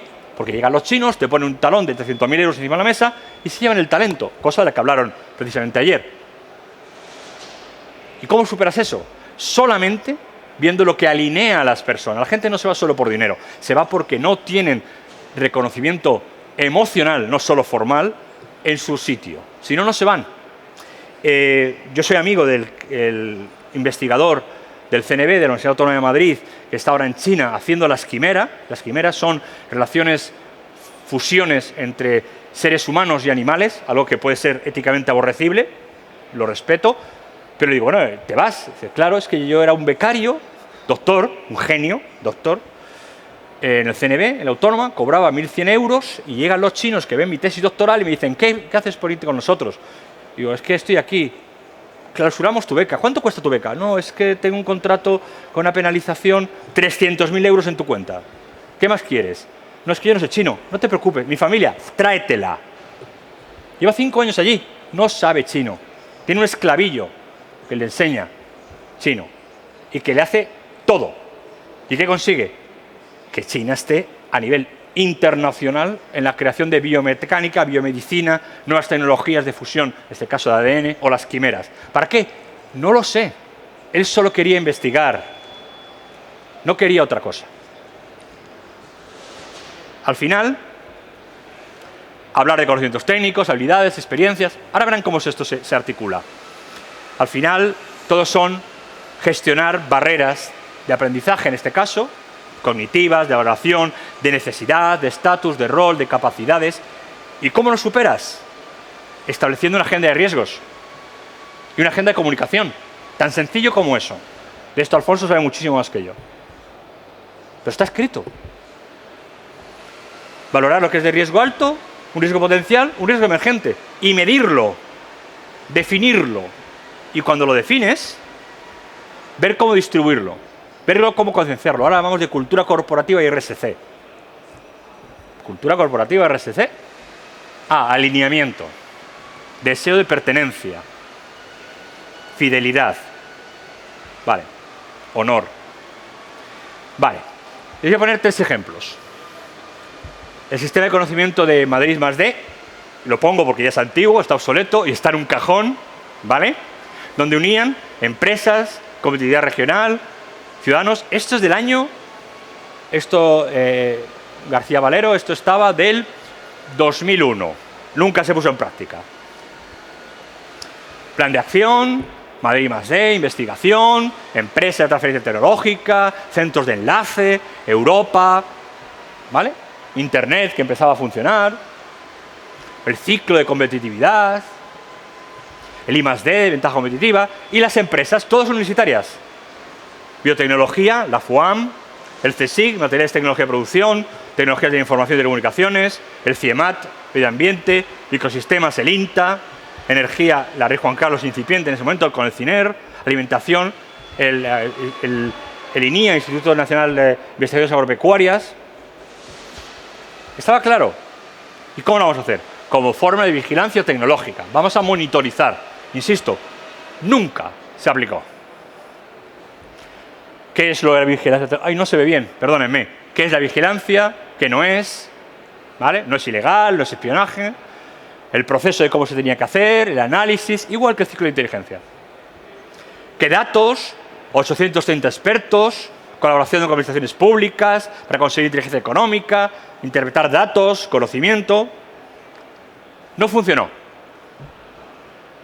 ¿Por qué? Bueno, pues porque el hijo correspondiente del político correspondiente no estaba dentro de quien dirigía esto y se tumbó. O sea, no se tumbó porque no hubiera conocimiento en las, en este caso, universidades o centros de investigación. Se tumbó porque el gestor tenía que ser uno. Vale. Generalitat Valenciana. Segundo plan de modernización de la Comunidad Valenciana. Planificación estratégica, innovación, conocimiento. Perfecto. El moderniza.com, gestión del conocimiento, indicadores de gestión. Funcionaba. El departamento que se llamaba Ingenio, ¿vale? Esto es del 2002. Tampoco salió. ¿Cómo se iba a hacer? La Dirección General Técnica de Innovación de la Generalitat Valenciana lo sacaba adelante. ¿Qué es lo que tenía que ser la innovación? ¿Cómo tenía que hacerse la problemática de generación? El conocimiento. Incluso sacar una herramienta, ¿vale? Con los procesos. Igual que la otra. Lo llamaron Ágora. Lo veremos ahora. Utilizaron, en este caso, el sistema de Porter. También publicado. Es decir, organización, procesos y agentes, el usuario. ¿Vale? No tenía misterio. Ágora lo llamaron. 2002, 2003. No funcionó. No lo pusieron en práctica. No quisieron. O no pudieron. Quien sabe, workflow explícito, solicitar conocimiento, buscar búsquedas cruzadas con varios criterios, indicadores, sistema de medición de conocimiento, encuestas de satisfacción, es decir, de medición de rendimiento, integración de noticias, un Big Data, una base de datos, ya está. Una comunidad de aprendizaje, cómo funcionaba, cuál era la cultura de grupo. Yo estaba ahí, yo estuve participando en este equipo. Y tenían hasta una plataforma perfectamente diseñada, donde explicitaba cómo colgar y sacar información, como una base de datos del ministerio, por ejemplo. Desarrollo de conocimiento explícito, donde podías bajarte y subir documentación, donde tenías un portal sencillo. Mi abuela, que entonces vivía Hasta mi abuela era capaz de sacar información, lo probé. Perfecto, funcionaba. Por grupos, en el caso de función pública, por grupos, área formativa, para funcionarios también, la parte interna, materiales formativos, ningún problema. Lo que consiguieron, número de proyectos, funcionarios que estaban implicados, 18.000. Una pasada. Una pasada. Directora Valenciana, Administración Local, la sociedad, el avance, el presupuesto, 111 millones de euros. Una pasada. ¿Qué querían? Llegar a la sociedad generando conocimiento, inteligencia que devolviera capacidad competitiva a la Generalitat Valenciana. No funcionó. ¿Por qué? Porque ¿quién se llevaba el beneficio? Y al final, quien se llevó el beneficio, como siempre, era un insider, un político. El que busca información en una empresa o una institución y luego se va a otra empresa vendiendo esa información. De eso en España sabemos mucho. Columnistas hasta la muerte. Pero tenemos el catastro de Huelva, el modelo TALEC de gestión del conocimiento para la generación del catastro. ¡Qué tontería! ¿Saben ustedes la cantidad de información que se puede sacar del catastro y de bases de datos públicas? Pues vamos a verlo. Plan de calidad de administraciones públicas, como instrumento de mejora, cómo se hacía la propuesta, la división cualitativa. Lo mismo, siempre lo mismo, porque no hay otra forma de hacer las cosas. ¿Qué es lo que quiere hacer? ¿Con qué metodología? ¿Con la de Jin del 84? ¿Qué estudios empíricos existían? ¿Cómo se va a hacer la gestión del conocimiento? ¿Por competencia, la tecnología, el enfoque organizacional? ¿Cómo era el liderazgo, la cultura, el clima? Vamos a la herramienta. Se llamó TALEC porque se unía talento, tecnología, ambiente, liderazgo, estructura y cultura. Modelo TALEC. Y ahí lo tienen. Los procesos de trabajo, cómo se evaluaban, cómo se medían, lo que era sumatorio, lo que era que restaba. Todo funcionaba. E incluso una herramienta, es esa, con cajones. Le pinchaba y se abría un cajón. Salía información. Y al final no funcionó. ¿Por qué? Pues porque había un insider que vendió esta información para la gestión de la administración, en este caso, de Marruecos, que utiliza este mismo sistema con otro nombre, con otro lenguaje, no en Darbilla, en francés. Y es como se genera el catastro de Huelva, el catastro, perdón, de Marruecos. Las propiedades, las capacidades, donde el terreno, por cierto, el terreno nunca es terreno comunitario del Estado, nunca es propiedad de nadie, es del Estado. Te lo ceden por 150 a 200 años, pero nunca el terreno es propiedad privada. A lo mejor de la realeza sí, pero nunca del individuo. Siempre es propiedad del Estado. Qué curioso. Y en este participé yo y funcionaba. Pero había un problema. Había dos entidades de banco asociadas. Bankia, no había tres, perdón, que digo dos, tres. Bankia, BBVA y Santander. No diré quién lo compró la patente y la guardó en un cajón. Diré que no es el Santander por honor a Cantabria. Fue otra entidad bancaria. Piensen, BBVA, bueno, en aquel momento Caja Madrid. Estaba yo. Modelo Intellectus de gestión y misión en capital intelectual. Hostia. Capital humano, capital estructural, que es capital organizativo, capital tecnológico, capital relacional, capital negocio, capital social. ¿Qué es cada una? E1, ¿vale? Elementos intangibles de cada variable o cada componente, y el V, ¿vale? Variable intangible a medir ese elemento, y la I, un indicador de ese elemento. ¡Qué complicación! Dificilísimo. Oh, medir. Capital humano, valores, actitudes, capacidades y decir lo que significaba cada cosa. Sentimiento de pertenencia y compromiso, satisfacción, eso no se puede medir. Eso hay que, o a pasta o a soborno. Pues no, se define, y una vez que se define, ¿vale? Se busca el indicador. Puede variar, pero funciona. Porcentaje de desempleo laboral. Porcentaje de personas con remuneración equiparable a la media del sector. Número de personas promocionadas. Número de personas que valoran positivamente su ambiente de trabajo total de la plantilla. El indicador lo tienes que poner, pero yo lo demás está hecho. Y si se pone a pensar qué puede ser la satisfacción de una persona en valores y actitudes, ahí hay 4, le saldrán 5, 6, pero no le van a salir 356. Por tanto, si yo tengo lo que es, lo defino, lo mido, lo evalúo, lo conozco, lo proyecto o lo manipulo en el sentido positivo de consigo los objetivos.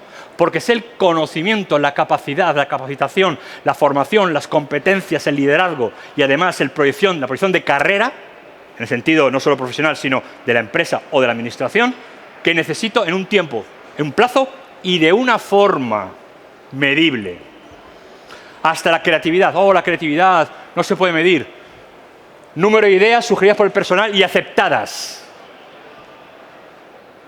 O discutidas porque no se aceptan. No metidas en un cajón.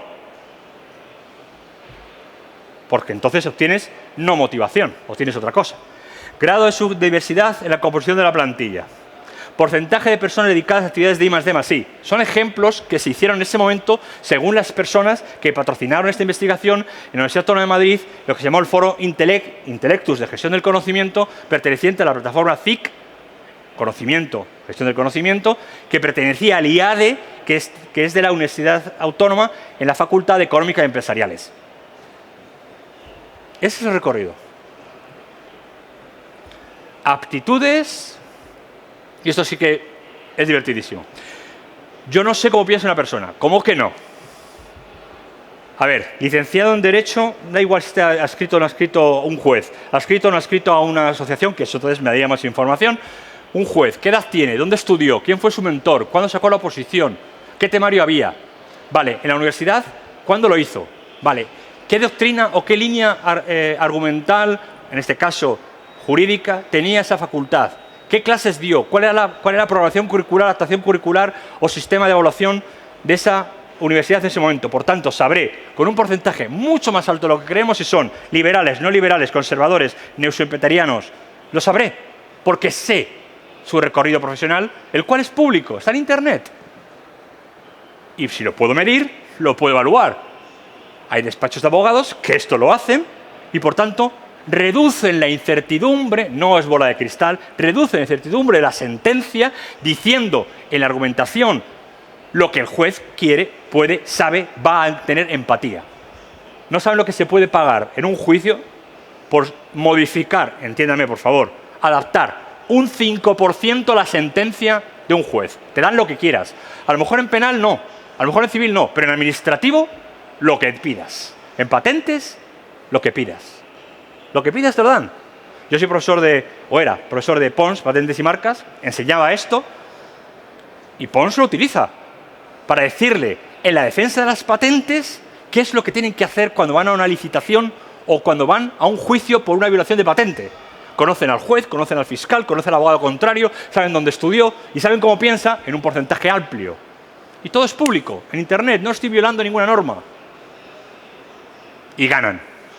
Clark Almodet, Pons, patentes y marcas u otras tantas. Se puede medir capacidades, capital, la organización, se puede medir homogeneidad, evolución de valores, clima social, desarrollo organizativo, se puede medir. Se puede medir. Vamos a ello. Perdón, me lo he saltado. Se puede medir. Si no queremos es otra cosa. Si no nos dejan es otra cosa. Si nos interesa es otra cosa. Capital tecnológico, igual. Se puede medir. En aquella época, tipo ordenadores, software, ¿vale? Se puede medir. Hay indicadores. Esto es público. Esto es público. No estoy contando aquí un secreto de Estado. Acceso a redes, licencias, capital relacional. En aquella época lo que empezaba a empujar mucho era lo que eran las relaciones sociales. El capital social, lo verán ahora ustedes inmediatamente. Paso rápido porque es lo mismo siempre. La acción social de la compañía en reputación. Era lo que en ese momento empezaba a marcar. Año 2001. ¿Vale? Pero se puede medir. Relación con las administraciones públicas, ¿cómo es? notoriedad de marca, 2001, ¿eh? Se puede hacer, punto de debate. ¿Por qué? Porque estaba en ese momento comenzando. Punto de debate. Punto de debate. Pero, ¿y la administración? Oh, con la madre patria hemos tocado. Pues no. Se hizo lo mismo para la administración pública. Igual. Igual. Perdonen por el tamañito. Igual. Solo se cambiaron los indicadores. No las variables. No los entornos. No la metodología. No el sistema. Había luego un programa informático por detrás para procesar esto. Que es un Excel, ¿eh? Olvídense. Es un Excel. Herramientas de inteligencia como el ACH de hipótesis alternativas. El ACH es un Excel. Con una pantalla diferente, pero es un Excel. No les engañen. Cedido por la CIA, por tanto, cada vez que se lo bajen, tiene un troyano dentro. No sean estúpidos. No que lo sean, por favor, es una forma de hablar. Capital humano, público. Igual, todo igual. Porque la empresa y la administración tienen diferencias, pero se supone que tendrían que tener el mismo objetivo. Eso es un modelo país. Anda, Santander lo llama ahora Santander País, porque tiene tal capacidad internacional que ya es como si fuera un país. La estructura, el diseño organizativo, pero es que topas con los funcionarios y no quieren cambiar. Mentira. El problema es que sabes que no puedes cambiar, no la ley de procedimiento administrativo, sino que te topas con los de arriba y o te integras o te desintegran. En mi caso, perdí, me desintegraron. Luché y me desintegraron. Procesos, capital social público, elementos, estabilidad social, solidaridad, cohesión social. Funciona. Era igual, era igual. Era igual. Y al final, todo en el fondo es lo mismo. Siempre es lo mismo. Y hasta aquí. Muchas gracias. He ido lo más rápidamente que he podido e incluso creo que no me he excedido el tiempo. Y ahora, como decía nuestro líder que ilumina la sociedad, como decía, ¿no? La broma que tenemos entre Alfonso y yo, pues a su disposición quedo para cualquier pregunta que estimen o cualquier insulto que estimen. ¿Ya está? Ya está. Tú ya me conoces, Alfonso, ya está. ¿Qué más necesitan? ¿Qué puedo servir a esta exigua pero maravillosa audiencia que se merece todo? ¡Oh, gran líder, dígame! ¿Puedo tener copia de esta ponencia? Sí, claro. Perfecto. Sin problema. Lo he dicho al principio, claro que sí. Dice Alfonso, pagando. Claro, sí. No. Me da un par de fantas, me invita a comer y yo se la doy. Es barato, ¿no? Encantado. No como mucho, no como mucho. No, encantado. El conocimiento solo crece cuando se comparte. No estoy contando secretos de empresa, no estoy contando secretos de Estado. Estoy contando metodologías, herramientas que usted puede obtener de otra forma y lo que estoy haciendo simplemente es facilitarle el camino, que es lo que a mí me enseñaron que tenía que hacer. Otra cosa es que le explique cómo en las empresas del clúster hacemos inteligencia, que eso yo no lo puedo hacer, no se lo puedo explicar. Dígame. ¿Conoce al ISA Institute? ¿Alisa? Sí. Sí, no tengo un váter cerca, lo siento. Vale. Gracias. Me puedo equivocar, pero no voy a mentirle. No tengo el váter cerca. Vale. Simplemente era porque algunas cosas he visto que se parecían a algunos planteamientos de ellos. Claro, porque se las di yo. Vale, perfecto. Por eso se lo he preguntado. Claro. El problema es que yo tengo 53 años y llevo en esto 34. ¿Vale? Me ha parecido más profundo, por eso se lo he preguntado. Es que se lo di yo. Por eso. Es que los jefes del LISA fueron alumnos míos de inteligencia en el 2008. Perfecto. Y lo sacaron de la Universidad Rey Juan Carlos III en el primer máster de inteligencia económica, en este caso se llama analista de inteligencia, en el que uno de sus alumnos luego formó el LISA. No, perdón, segunda promoción, no primera. Segunda promoción. Claro. Sí. Bueno, gracias. Pero vamos, que lo que le he dicho del LISA se lo digo a ellos, todos los días. No tengo ningún problema. Pero esos y la empresa que diga, o la yo trabajo en algunas, no tengo ningún problema. No vivo de eso, Más. Golpéenme. Alfonso, pregunta tú. El señor embajador ha salido corriendo. Ha ido al baño el pobrecillo. Ha ido al baño. He visto un par de insiders por aquí. A ver si lo encuentro ahora y le digo, tú, cabrón, que te has ido con información de la empresa. No, se lo digo a la cara, no tengo ningún problema. No tengo nada que perder. Contente. conténme, conténme tú. Tú avísanos, ¿eh? Ah, ha estado por aquí, ha estado por aquí. Justo cuando he dicho lo de gente que va a las empresas, que se lleva información de las empresas y las vende, justo en ese momento estaba pasando por ahí, se ha quedado parado. Vendrá a saludarme ahora. El cual yo hipócritamente le diré, hombre, querido amigo, se llama Rafael.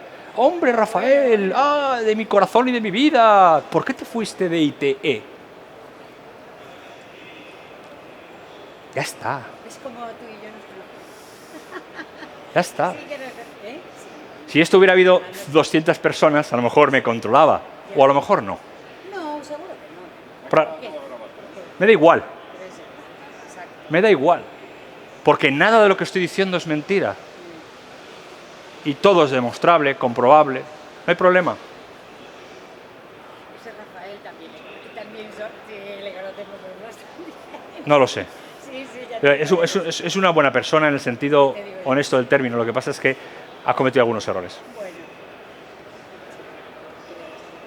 ¿Más? ¿No? Pues ya ha acabado, Foso. Por tanto, segundo objetivo que se persigue con esto es la paralización o la neutralización del adversario, que no sabe exactamente lo que le está ocurriendo. De pronto ve el país atacado, que sus sistemas de computación del Ministerio X o de la Seguridad Social están bloqueados, pero no sabe quién ha atacado, cuál va a ser el alcance del ataque, hasta dónde va a llegar el ataque, y por tanto se encuentra ante una disyuntiva. ¿Cómo formulo, cómo gestiono yo la respuesta? Porque esto es como las 7:30, por las 7:30. Hay de ti si no llegas, pero hay de ti si te pasas, porque si te pasas es peor. Es decir, ¿qué respuesta articulo ante esa amenaza cuya intensidad, duración y propósito no conozco? Si la ignoro, puede ser que sea un desastre, porque no he tomado medidas a tiempo.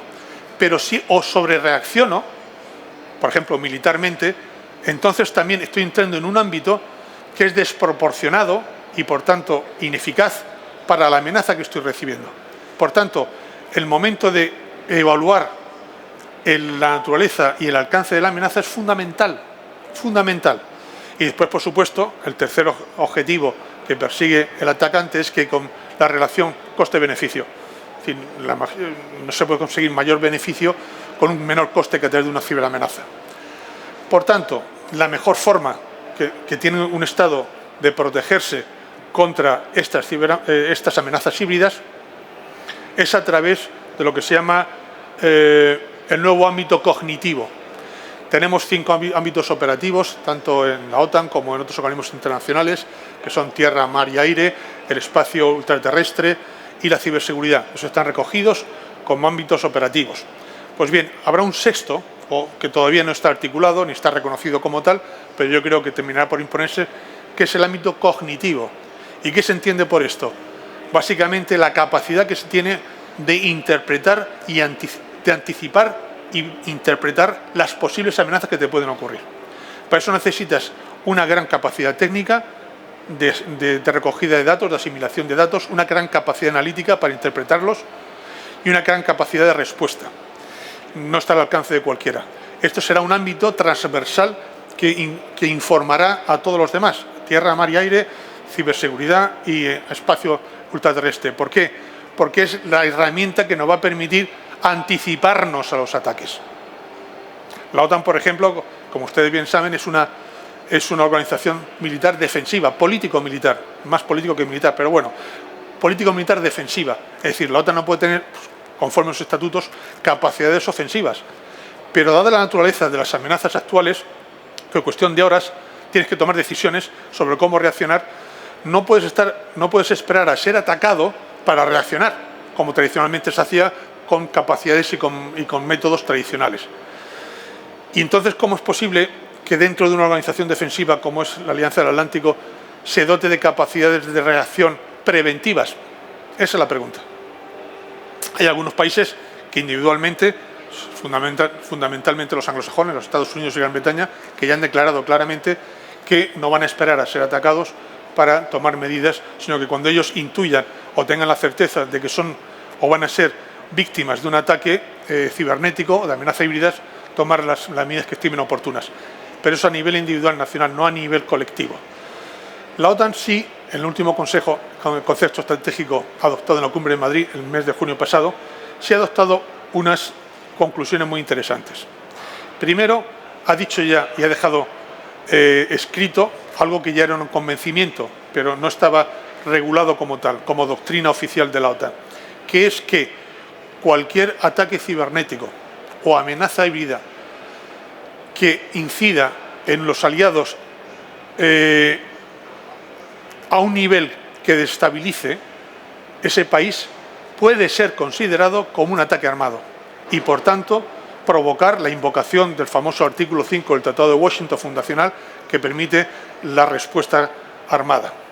Es decir, se dice que un ciberataque individual o una sucesión de pequeños ciberataques que al final tengan el mismo resultado, que sea una agresión contra uno de los países miembros. Y también de las amenazas híbridas. Es decir, eso es muy importante, porque ya queda dicho. Es decir, usted tiéntese la ropa, si usted me ataca a través de una amenaza híbrida o del ciberespacio y me desestabiliza o me crea una situación grave, yo puedo invocar a través de la OTAN el artículo 5 y, por tanto, la respuesta a usted le cae la del pulpo. Eso es el mayor elemento de disuasión que puede existir. Disuasión que, por cierto, no ha funcionado en el tema de Ucrania, porque si hubiese funcionado la disuasión, Putin no hubiese invadido Ucrania. Pero es otro debate.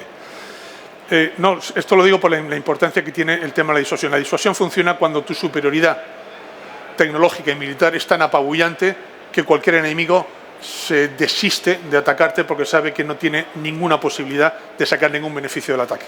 Si no tienes esa capacidad de disuasión y, por tanto, esa superioridad, no tienes ninguna disuasión. Y, por tanto, es más factible que entres en un conflicto armado.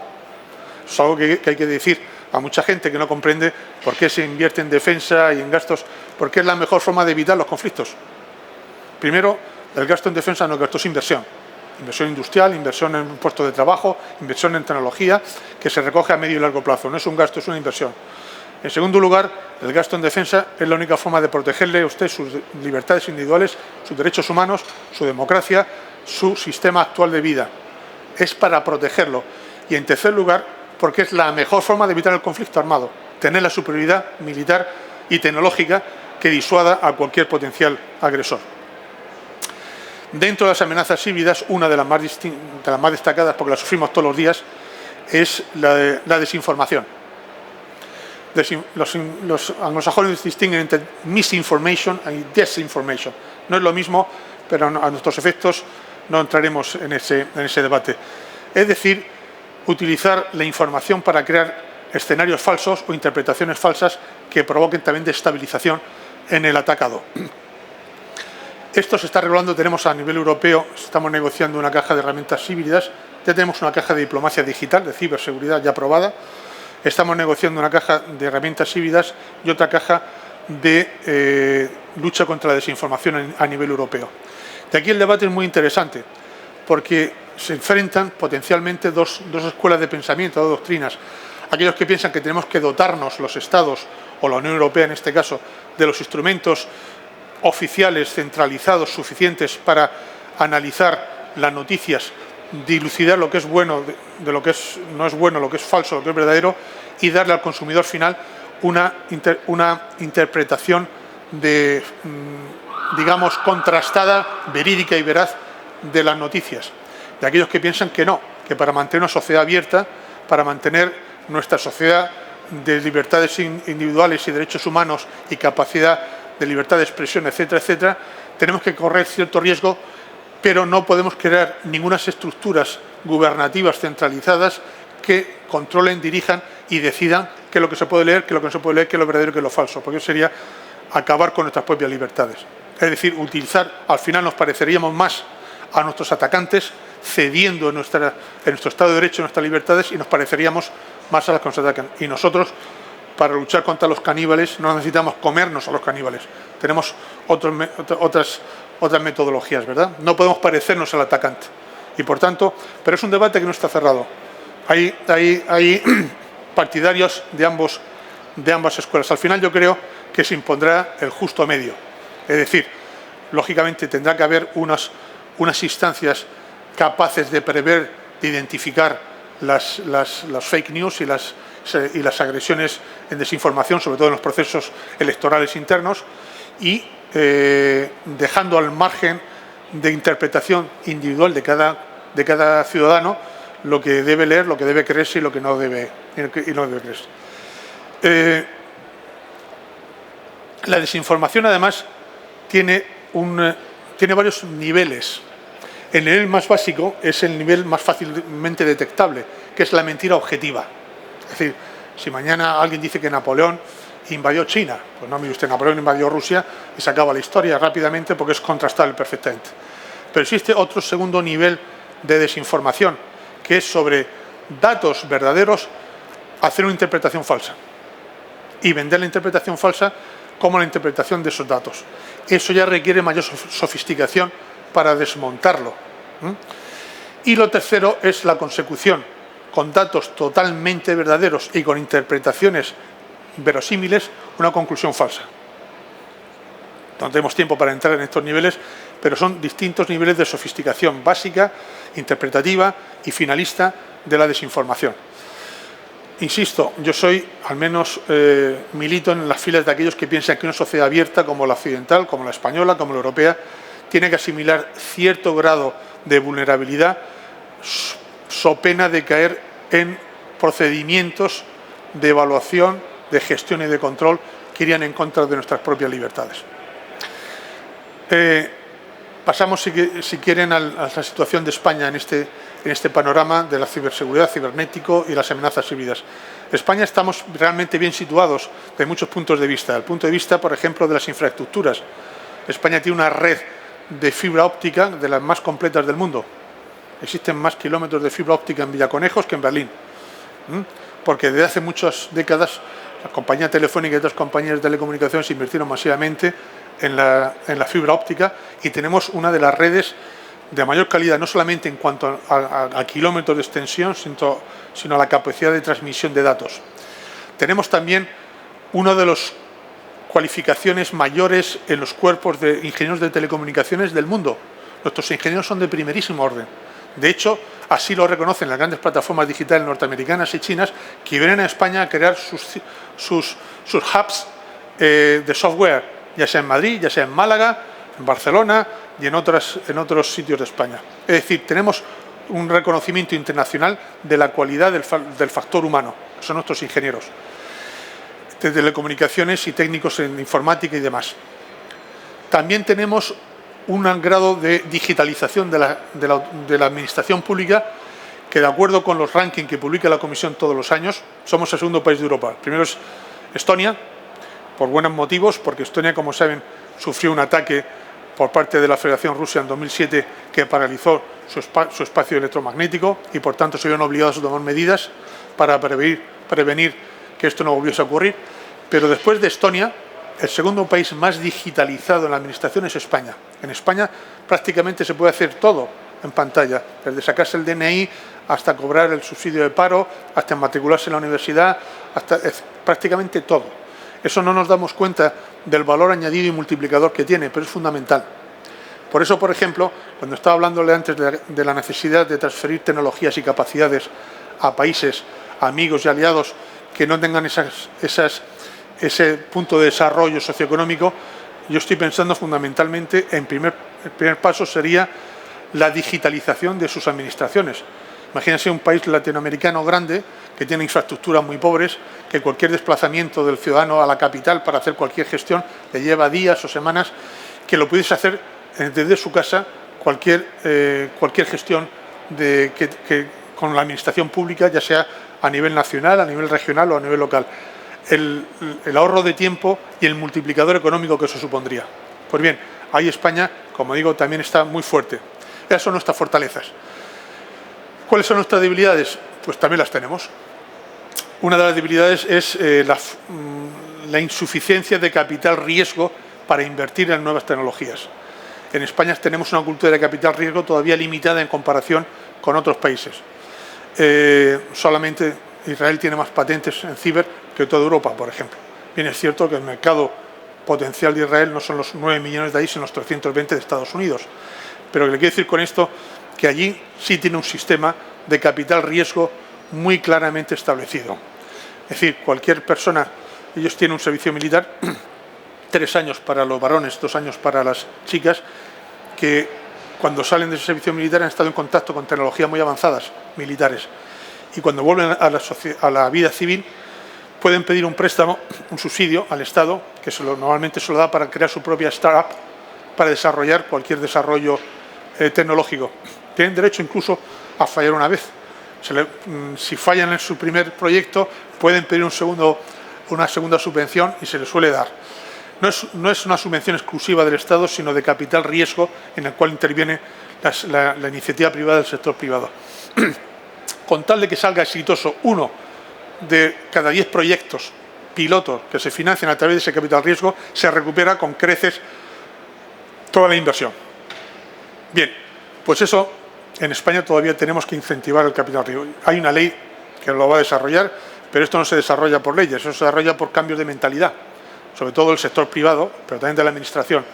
El dinero que se invierta en proyectos de I+D+I, en tecnologías nuevas disruptivas, es la mejor inversión que se puede hacer. Bien, la segunda debilidad diría relativa sería los gaps, aunque eso no es privativo de España, el gap generacional, el gap ciudad-campo y el gap mujer-hombre. En el último estamos bastante bien avanzados, pero en el primero, en el gap generacional, tenemos todavía bastante que hacer. No podemos tener a mucha población desconectada totalmente del mundo digital porque no ha sido enseñados en estas disciplinas. Y para eso hace falta que haya una cultura de la educación digital en las escuelas, pero también para las generaciones de los mayores, para que se puedan incorporar a las nuevas tecnologías.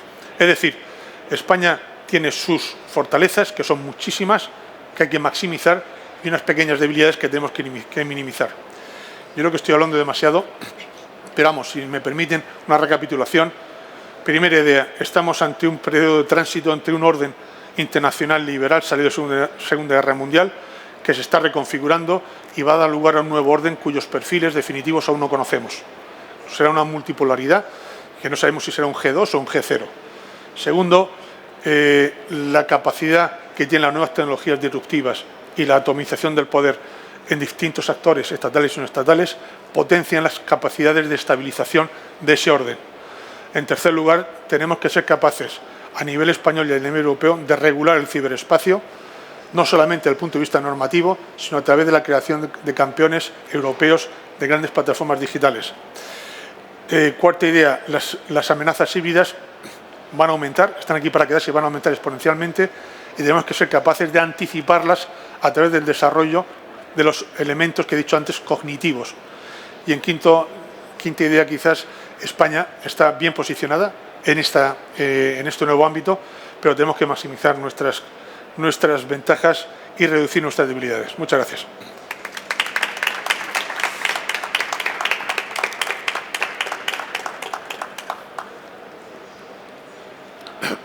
Si hay alguna pregunta, con mucho gusto.